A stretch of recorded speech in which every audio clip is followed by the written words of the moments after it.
Bonjour, pouvez-vous vous présenter? Alors je suis le commandant François Fournier, je suis le chef du service formation départemental et je commande l'école départementale d'incendie et de secours de la Côte d'Or. Et on fait que de la formation ici? Alors on mutualise les locaux du centre d'intervention Nord. Il y a 3 centres d'intervention sur Dijon, un à Chevigny, un au Transvaal et un au centre de Fontaine, pour desservir toute l'agglomération dijonnaise. Et l'école départementale est implantée dans cette unité pour une question de confort, de place. Vous avez vu, il y a quand même beaucoup de place. Il y a une grande cour, il y a des locaux. Et puis l'école qu'on appelle l'EDIS, École départementale d'incendie et de secours, est très bien équipée, mais a beaucoup de matériel, puisqu'on a 16 camions, 16 véhicules pour faire de la formation. On a aussi un plateau technique à l'extérieur, et puis on a besoin de salles de cours, donc beaucoup d'espace, et des aires de manœuvre pour pouvoir évoluer. Parce que la formation des sapeurs-pompiers, elle est très conséquente. Tout au long de leur carrière, ils sont sans arrêt en formation. Alors, des formations sur quoi? On a de tout. Il y a celui qui rentre, qui n'est pas formé et qu'il va falloir qu'on forme. Donc ça dure 450 heures, voire 500 heures. Donc c'est long, hein, c'est 11 ou 12 semaines de formation. Derrière, il va monter en grade, donc il va changer d'emploi. Il va peut-être passer chef d'équipe, chef d'agrès d'un engin, voire chef de plusieurs engins en intervention. Donc il va encore suivre des formations. Et puis on a beaucoup de petits matériels, beaucoup de procédures techniques, de procédures opérationnelles pour savoir se servir d'une tronçonneuse, se servir d'un lot de sauvetage, pour se pendre en rappel sur une façade d'immeuble, pour grimper sur une échelle aérienne. Voilà, il y a tout ça qui revient régulièrement. On a beaucoup de spécialités. On a des maîtres chiens, on a des plongeurs, on a des groupes de recherche et d'intervention en milieu périlleux. On a des écheliers pour manipuler la grande échelle. On a des conducteurs d'engins-pompes qui doivent être capables de nous envoyer la flotte dans les tuyaux sur simple demande. Et puis énormément de spécialités comme ça qui vont du risque chimique au nucléaire, en passant par le tout-terrain et plein de formations différentes. Donc alors, on forme dans plusieurs types de formations, mais aussi dans plusieurs contenus. On a une grosse part d'incendie. Et vous savez que 60% des interventions des sapeurs-pompiers, c'est le secours à personne. C'est les ambulances rouges que vous voyez. Donc à l'intérieur de ces ambulances, on a des équipiers secouristes qui sont rompus à l'utilisation de tous les matériels, jusqu'aux défibrillateurs, tous les équipements qui composent une ambulance comme ça. Et dans certains centres de l'agglomération, on peut parler du centre nord ou du Transvaal en bas, ils sont toute la journée dehors, puisqu'on fait 60% de 25 000 interventions. Donc ça fait plus de 14 000 interventions qui sont que des ambulances, dont la moitié à peu près sur l'agglomération dijonnaise. Et vous intervenez jusqu'où? Alors on intervient sur tout le département. Alors pas depuis Dijon, puisque dans le département on a 40 centres de secours, répartis un peu de partout, parce que notre objectif c'est d'être à moins d'1 quart d'heure de toute personne qui nous appelle sur le 18. Et vous avez beaucoup de véhicules? Ah oui, on peut y compter sur 40 centres de secours. Bon, dans un centre comme celui-ci, on a une bonne quinzaine de véhicules. Dans les autres centres du département, qui sont un peu plus réduits, on va en trouver environ 5. Au total, on a un parc de 500 engins. Alors nos formations se déclinent sur l'apprentissage des procédures opérationnelles. Alors elles sont de tout ordre, on peut les trouver au niveau de l'incendie, on peut les trouver au niveau du secours à personne, comme je disais. On peut aussi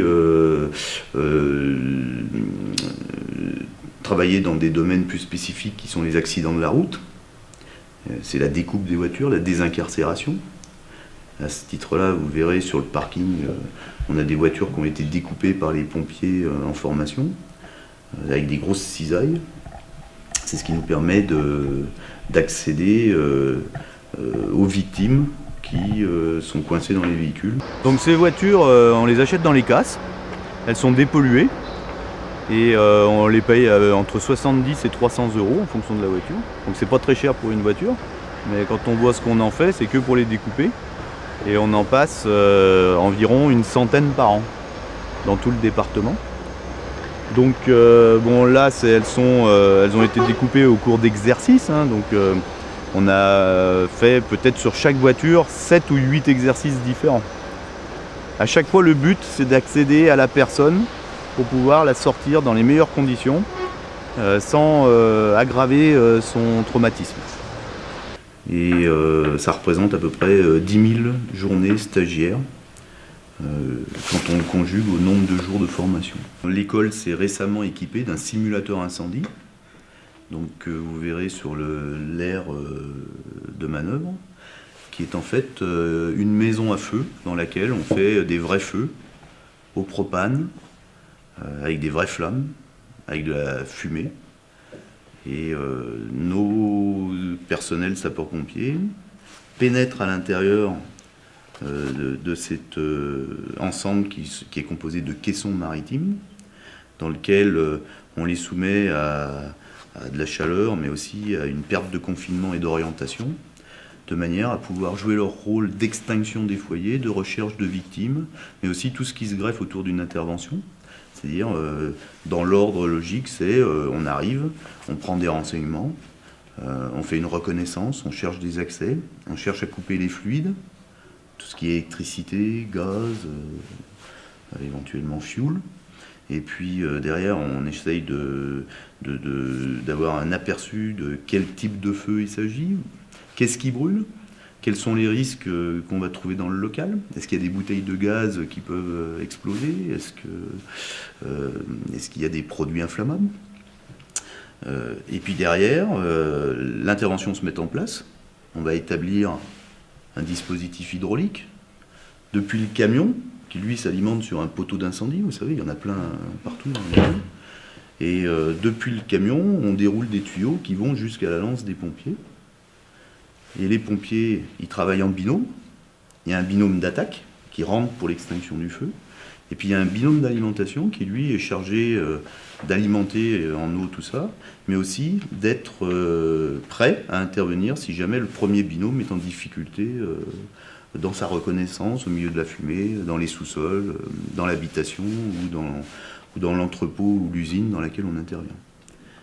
Et donc c'est toute cette intervention qui se met en place avec des équipements de protection respiratoire, avec des progressions rendues difficiles et avec des techniques opérationnelles que tous nos sapeurs-pompiers connaissent.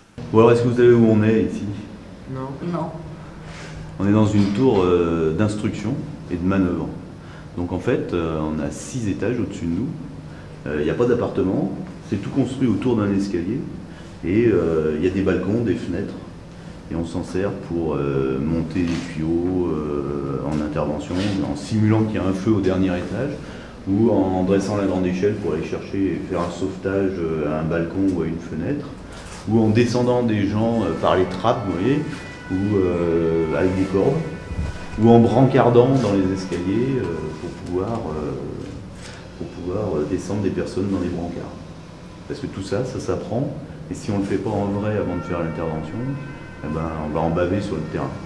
Donc c'est tout le but de la formation, c'est de s'entraîner. Et puis cette tour, elle est en 2 parties, et dans l'autre partie, là, c'est un volume tout vide qui sert à sécher nos tuyaux. On les pend, ils s'égouttent, comme ça permet de les rouler, ils sont secs et ça n'abîme pas nos coffres de véhicules. Et ça, c'est la machine pour les rouler. Alors, ces flammes, elles sont dans des bacs à eau. Et dessus, on a posé du mobilier. Donc vous avez une bibliothèque, vous avez une cuisine avec sa hotte qui s'embrase, vous avez des fûts, vous avez un établi avec des pots de peinture. Et tout ça, ça donne un rendu assez spectaculaire qui, conjugué à l'obscurité, à la chaleur, à la fumée, et puis au parcours à l'intérieur des caissons donne une ambiance au plus proche de la réalité opérationnelle et c'est ce qu'on recherchait pour pouvoir travailler nos procédures. D'après le requérant, c'est un feu dans un atelier. Accès uniquement par cette porte-là. Pouvez-vous vous présenter? Eh ben, je m'appelle Jean-Michel Sausseret, je suis capitaine au service formation du SDIS 21 et je suis responsable pédagogique sur le simulateur incendie.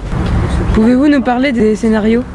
Bien sûr, donc les scénarios que nous avons mis en place vont crescendo, c'est-à-dire qu'on commence par des manœuvres qui sont relativement simples à mettre en application pour se terminer avec des situations qui sont évolutives et pour lesquelles on a mis en place un certain nombre de dispositions annexes comme des victimes, comme des feux beaucoup plus importants.